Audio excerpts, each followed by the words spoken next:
I hate how this feels and sounds on my face. This feels racially insensitive.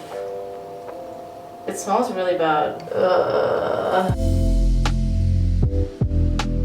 Good evening everyone and welcome back to my channel. This is really weird because like I'm staring at my mirror, so it really just feels like I'm talking to myself. This week I'm really stressed out and I need to de-stress, and what better way to do that than practice some self-care and do some skincare. Except this is not my skincare routine. This is an ancient Egyptian skincare routine from 5,000 years ago. I thought it'd be interesting to follow an ancient skincare routine from thousands of years ago just to see what it would be like. I'm going to be exfoliating my skin with a DIY sea salt scrub. Then I'm going to follow it up with a clay and olive oil cleanser. Then I'm going to do a milk and honey mask. And finally, I'm going to moisturize with some castor oil. This is quite different from my actual skincare routine, or I don't use any like raw ingredients. And I know a lot of people, including dermatologists and Hiram, would probably slam their heads against the wall at the idea of someone doing this. But I'm also not proclaiming that this is a good skincare routine. These are some tips for a good skincare routine because I'm not a dermatologist, I'm not an esthetician, I have no idea what I'm talking about. I just thought it would be cool to try a really old skincare routine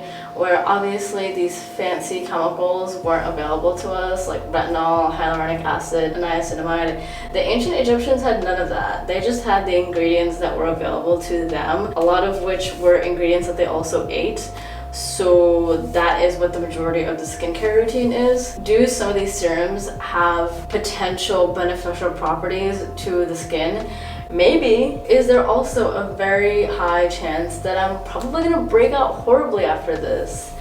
Yeah, that's very likely. I've honestly prepared for that. I've kind of just accepted that it's gonna be a 50-50 of either my skin is gonna look really, really good after this, or I'm going to wake up with breakouts all over my face. I'll also make sure to do a check-in tomorrow morning just to see if after like 12 hours, if anything insane has happened to my skin. The first thing that we're going to do is a DIY sea salt scrub. Do y'all remember the St. Ives exfoliating scrubs from high school where girls would just scrub them all over their face and just get all that dead skin off? But then we didn't realize that we were just giving ourselves an ongoing never-ending cycle of acne because those little beads in the exfoliating scrub were tearing our skin and pores internally. I used to scrub my face with that every single day, and then I would wonder why I had pimples and acne. Well, I'm gonna force myself to relive that all over again with this sea salt scrub. Is this going to break me out? Yeah, probably. I'm only gonna do this for a very small amount of time because honestly, I just really don't want to cause micro tears in my skin. So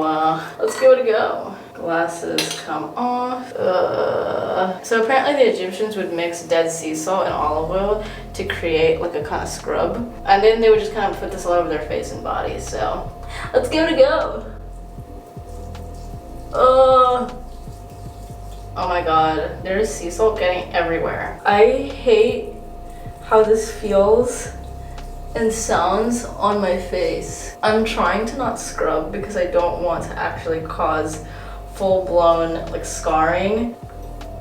Trying to just be really, really gentle. I mean, this must have been why they were all like glowing and shiny and like, I don't know, always had like really polished skin back in ancient Egypt. You know, I always thought Cleopatra was like really, really beautiful. Maybe this was her beauty secret. I'm gonna wash it off now since that's the next exfoliating for me. Cut it dry. So my skin actually feels really, really soft, and it feels really moisturized too. It feels like I have the skin of like a newborn baby. So now that we're all exfoliated, we're going to go in with a cleanser. The ancient Egyptians would actually use clay and just mix it with olive oil and use that as a cleanser. I did some Googling, and apparently a lot of dermatologists recommend exfoliating and then cleansing, so that's why I'm going to be cleansing now. We got our clay and olive oil. I mean, I've done clay masks before and I like them, but I heard that clay masks are supposed to be really drying. But then again, I'm not gonna actually let this dry, I'm just using it as a cleanser. So maybe it won't actually be as bad. So I'm just gonna grab a little bit of this. It's very slimy. Rub it between my hands and I guess use it as I would a cleanser. This isn't like actual clay, like, I don't know, like clay from the ground. This is like a clay mask. But yeah, let's give it a try and cleanse my face. Gotta say, this is an interesting way to cleanse the face. This feels racially insensitive. Okay, so I just cleanse my... It doesn't look like I did anything, it just looks like I put on a clay mask. I feel like that one girl on TikTok that like rubs foundation all over her face. I'm gonna wash this off now because I look insane.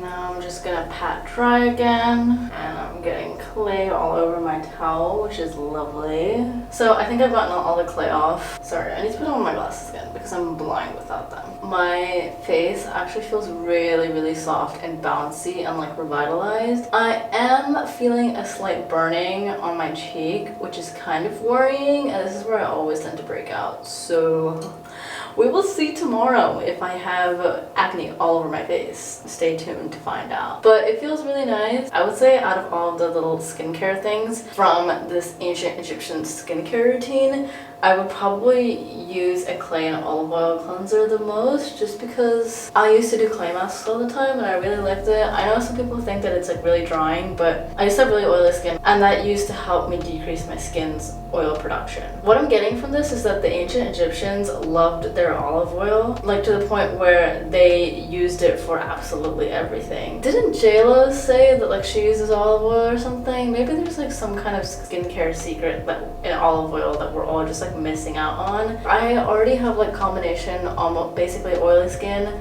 The idea of putting more oil on my skin, like you can already use my forehead grease and oil to like fry fish and chicken, so I don't want to put more oil on my skin and just make it more of like a slip and slide than it already is. So olive oil is probably not something that I would regularly apply to my skin, but it does feel really healthy and moisturized right now. So now that we've cleansed, I'm going to go in with a milk and honey mask. And the ancient Egyptians were known to bathe in milk and honey. I think it was Cleopatra herself who regularly took milk baths because apparently the lactic acid is supposed to be really good for your skin. I don't have regular cow's milk because I don't drink cow's milk. So we're gonna be using oat milk, and I have no idea if that's gonna work. I don't think it will because last time I checked, oat milk doesn't have lactic acid, but I thought we'd try it nonetheless. Now, I know in the last video I said that I stand by macadamia nut milk, but I've been trying oat milk and I think it's pretty darn good. I think my mom used to put like milk and honey on my face when I was a kid. Definitely done something similar to this before. I just hated it because I hated how it feels. I also don't really even know how to put this on my face. Like, do I just kind of smear it on there? It smells really bad. I'm probably not gonna let it dry for long. Ugh, God. It's interesting to think about how like ancient human civilizations were still into taking care of their skin. Like, you think of ancient civilizations as being like kind of primitive in a sense. The fact that ancient Egyptians had skincare but also built like monuments and pyramids shows that they actually had like a really complex civilization, which I think is like super cool. Instead of science, I love history and anything historical, and when I was younger I would watch ancient Egyptian documentaries all the time. I would read about Akhenaten, I would read about the different pyramids, the Sphinx, but it's pretty cool to think about the fact that 5,000 years ago ancient humans had time to create and apply skincare. And a lot of these skincare secrets are still in use today. Like, people still use clay masks, people still use castor oil. I feel like there's still people that take like milk and honey baths and use olive oil on their skin. So I think the ancient Egyptians were on to something. I wouldn't make this a regular skincare routine because the idea of rubbing sea salt on my face every day sounds like I would have acne for the rest of my life. My skin is slowly starting to feel tighter. I would say it's pretty dry now, so I'm gonna take it off. I also don't want to keep it on for long because I don't exactly know what's in this oat milk, and I feel like I've already done enough damage to my skin. I don't want to make it worse. Pat, pat, pat. Yeah, my skin feels nice. It feels tighter now. It still feels bouncy. Yeah, I feel like I'm going to break out here because it does not feel good.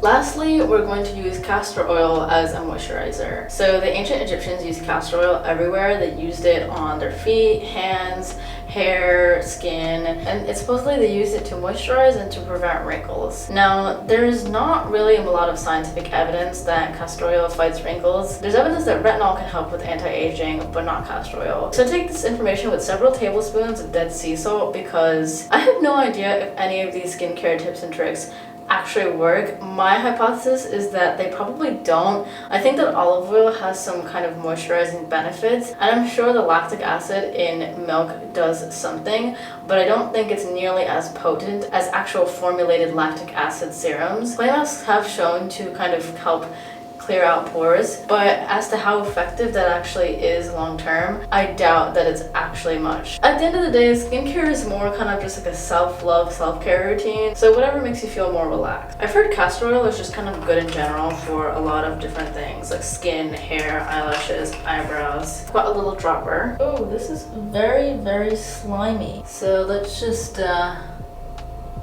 drip this on my face. I don't think you're supposed to do this because of hygiene reasons, but I've already messed up my skin so much at this point that I don't have much to lose. Wow, this is a very thick oil. Okay, I feel like I definitely put too much. Oh, how do you moisturize with this? It's so thick. This is like an oily skin person's nightmare. Yeah, I would never do this. I would wake up and be covered in grease and oil. You could literally fry fish off of my face right now. It's so oily. I mean, it feels very moisturizing. Like, it's very, very moisturizing. Well, I'm gonna wash some of this off because I am so greasy. It's kind of disgusting.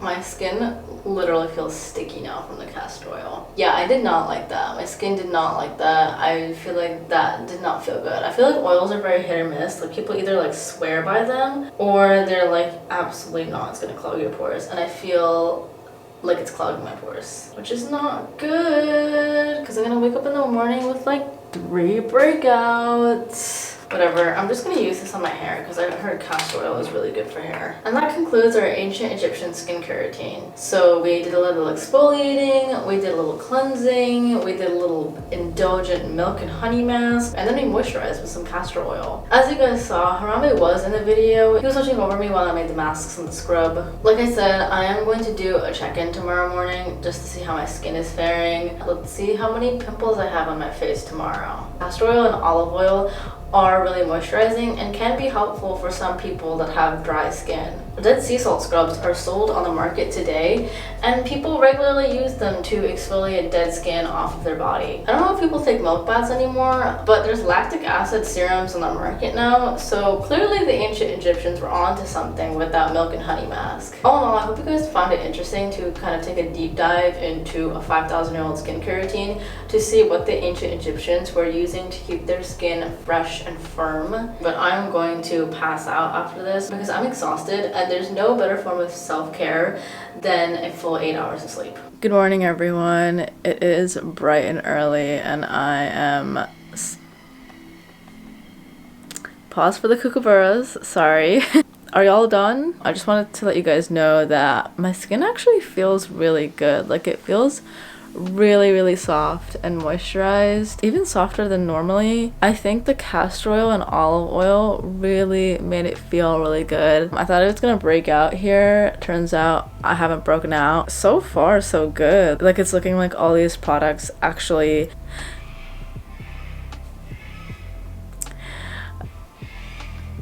So far, it's looking like some of these products actually really helped my skin. I don't think that I would do this all the time because I don't have time to make like milk and honey masks and like DIY sea salt scrubs. And I do feel like continually putting a lot of oil on my face would eventually lead me to break out just because I already kind of have oily skin. So yeah, maybe a 5,000-year-old skincare routine actually worked. Anyways, I hope you guys enjoyed this video. If you did, please give it a like. If you're interested in more of my content, please subscribe because I will be making more videos soon. Harambe is still sleeping, so I don't want to wake him up. Yeah, for any of you that are wondering, he sleeps with his eyes open, which is why he looks like that. Bye!